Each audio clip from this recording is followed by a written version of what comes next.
Selamat pagi semua siswa kelas 6. Berikut adalah video untuk pembelajaran perkembangbiakan pada tumbuhan.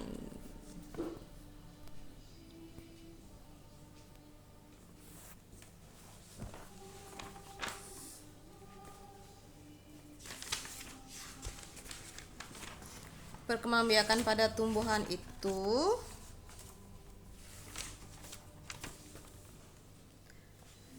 tumbuhan dapat berkembang biak dengan dua cara, yaitu secara generatif atau seksual perkawinan dan vegetatif atau aseksual tanpa perkawinan.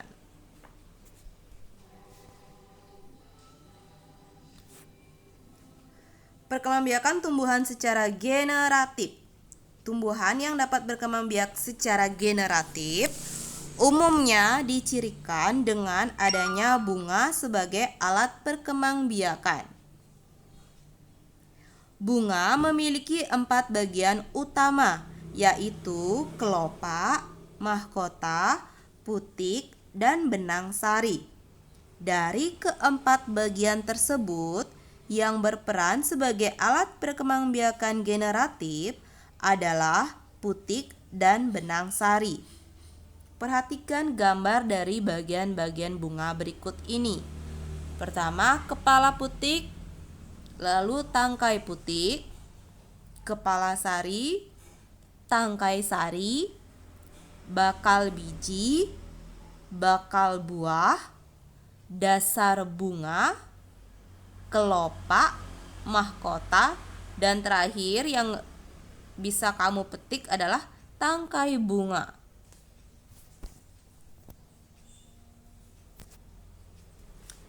Nah, ini adalah gambar dari benang sari dan putik pada bunga markisa. Putik berperan sebagai alat reproduksi betina yang menghasilkan sel telur. Benang sari berperan sebagai alat reproduksi jantan yang menghasilkan sperma. Perkawinan pada bunga akan menghasilkan biji. Sebagian besar biji akan dilindungi oleh daging buah.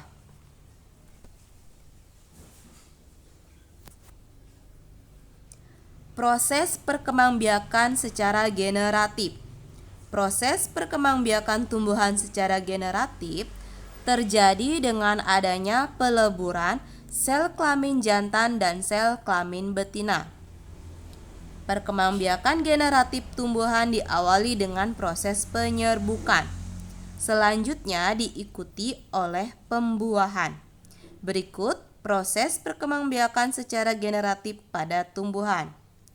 Pertama, penyerbukan adalah peristiwa jatuhnya serbuk sari di kepala putik.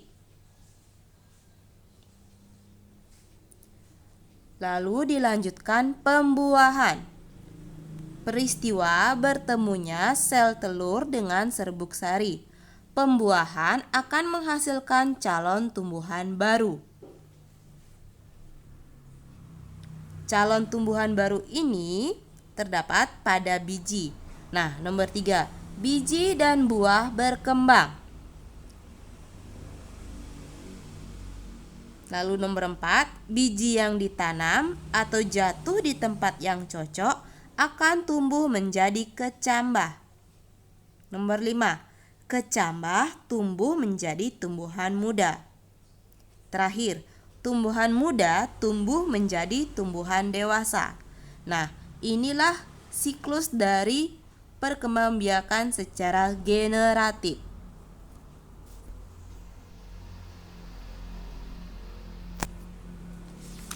Sekarang, jenis-jenis penyerbukan. Berdasarkan asal serbuk sarinya, penyerbukan dibedakan menjadi 4, yaitu penyerbukan sendiri, penyerbukan tetangga, penyerbukan silang, dan penyerbukan bastar. Penyerbukan sendiri adalah penyerbukan yang terjadi apabila serbuk sari jatuh di kepala putik bunga itu sendiri. Contoh, serbuk sari bunga lili oranye jatuh di kepala putik bunga tersebut. Kedua, penyerbukan tetangga adalah penyerbukan yang terjadi apabila serbuk sari dari suatu bunga jatuh di kepala putik bunga yang lain yang masih dalam satu tumbuhan. Contoh, serbuk sari bunga lili oranye jatuh di putik bunga lili oranye lain dalam satu tanaman.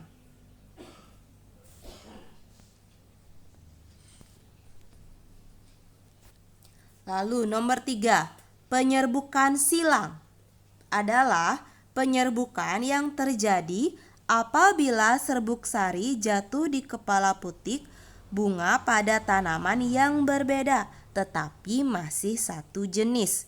Contohnya, serbuk sari dari bunga lili oranye jatuh di kepala putik bunga lili oranye yang lain di tanaman yang berbeda. Keempat, penyerbukan bastar adalah penyerbukan yang terjadi apabila serbuk sari jatuh di kepala putik di bunga yang berasal dari tumbuhan yang berbeda varietasnya. Contoh, serbuk sari bunga lili kuning jatuh di kepala putik bunga lili merah muda.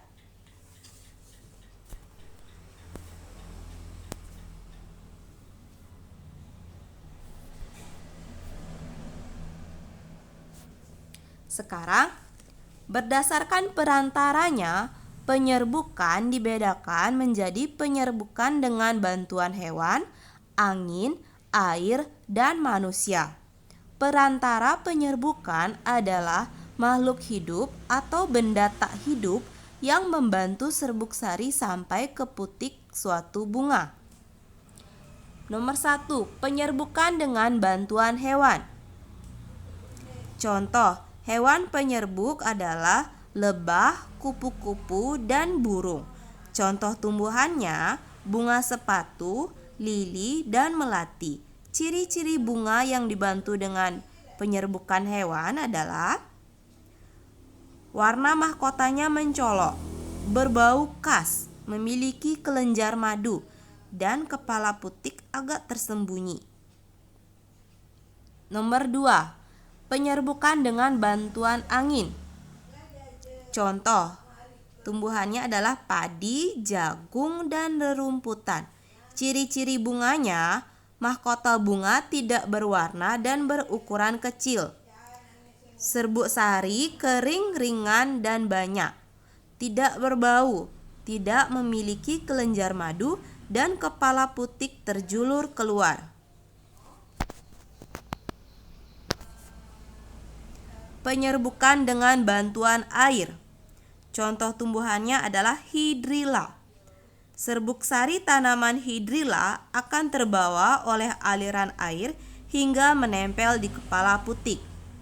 Keempat, penyerbukan dengan bantuan manusia. Contoh tumbuhannya adalah vanili dan salak. Bunga salak dan vanili merupakan jenis bunga yang berkelamin tunggal. Bunga jantan dan bunga betina terdapat pada tumbuhan yang berbeda. Bunga jantan harus dipetik dan serbuk sarinya ditempelkan di kepala putik bunga betina.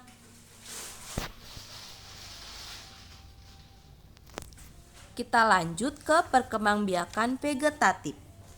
Perkembangbiakan tumbuhan secara vegetatif adalah perkembangbiakan yang terjadi tanpa adanya pertemuan sel kelamin jantan dan sel kelamin betina. Jadi tidak ada pertemuan sel kelamin jantan dan sel kelamin betina. Perkembangbiakan secara vegetatif merupakan perkembangbiakan tumbuhan yang hanya melibatkan satu induk saja. Ciri khas dari perkembangbiakan vegetatif adalah individu baru hasil keturunannya mirip dengan induknya. Perkembangbiakan vegetatif dapat terjadi secara alami maupun buatan.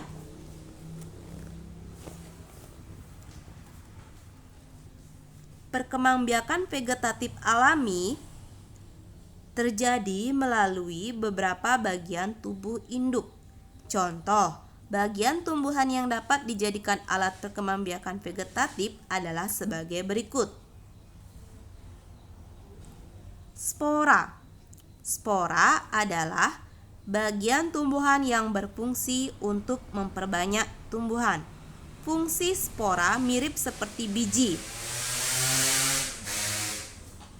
Contoh tumbuhan yang menghasilkan spora adalah lumut dan tumbuhan paku.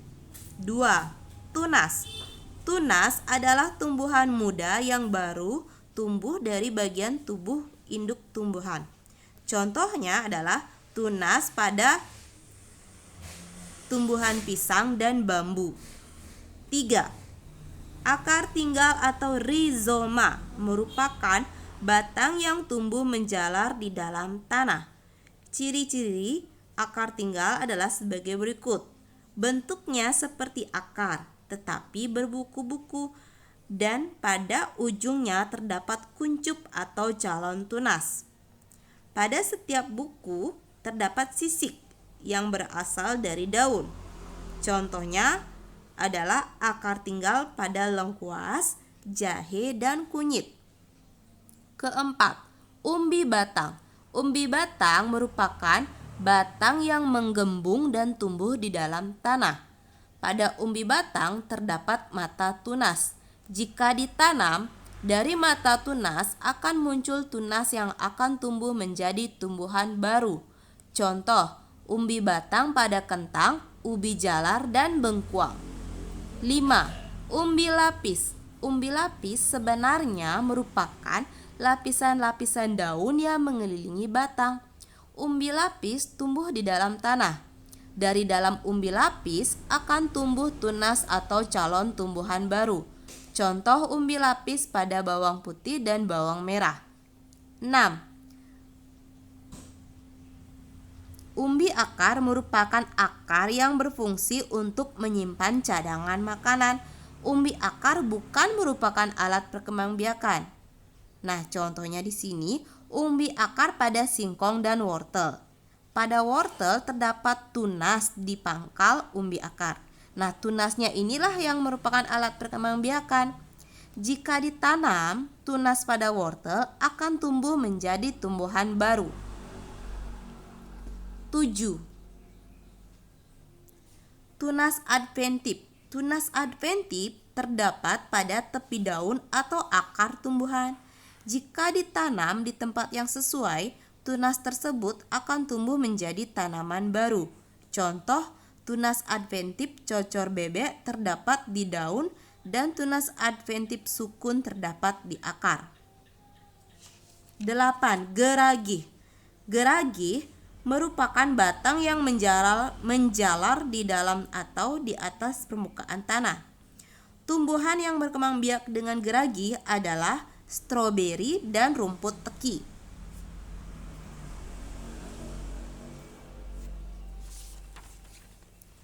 Perkembangbiakan vegetatif buatan.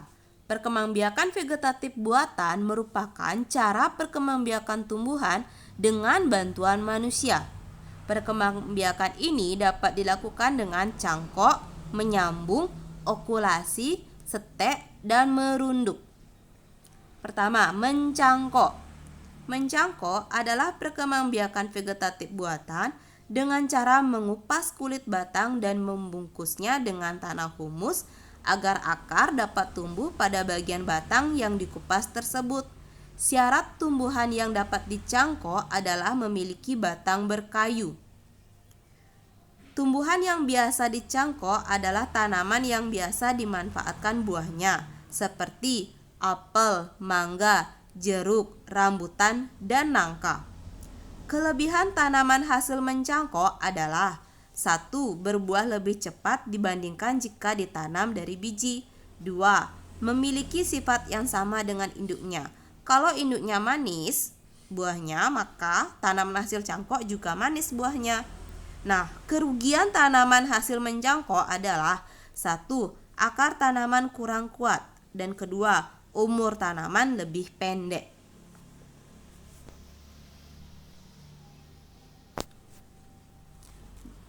2. Dengan stek. Stek merupakan perkembangbiakan vegetatif buatan dengan cara memotong bagian tumbuhan.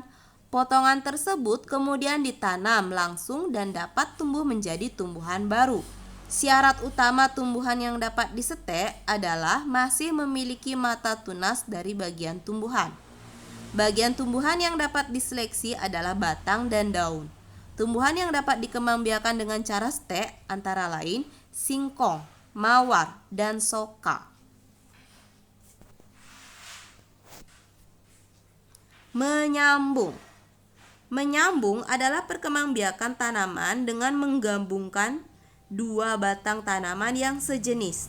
Tujuan menyambung adalah menggabungkan sifat-sifat unggul dari dua tanaman sehingga diperoleh tanaman yang memiliki sifat-sifat unggul. Misalnya, batang atas diambil dari tanaman yang memiliki buah yang manis, sedangkan batang bawah diambil dari tanaman dengan perakaran dan batang yang kuat. Contoh tanaman yang dikembangbiakan dengan menyambung adalah mangga dan rambutan.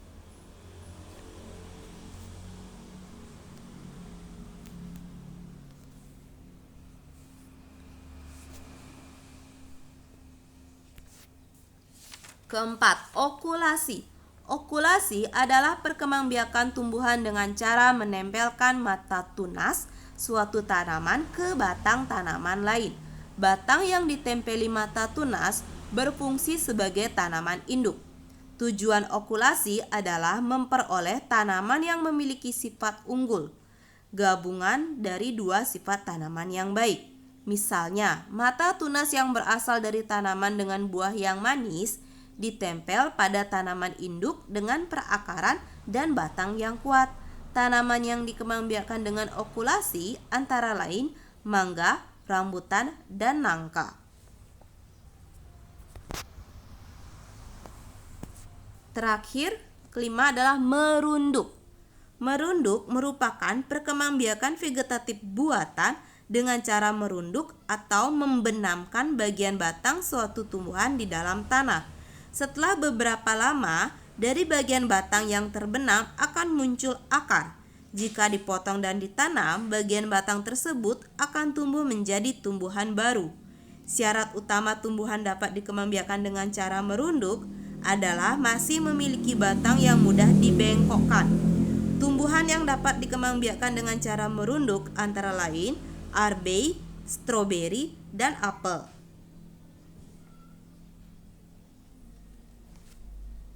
Nah, sekian penjelasan hari ini tentang perkembangbiakan pada tumbuhan.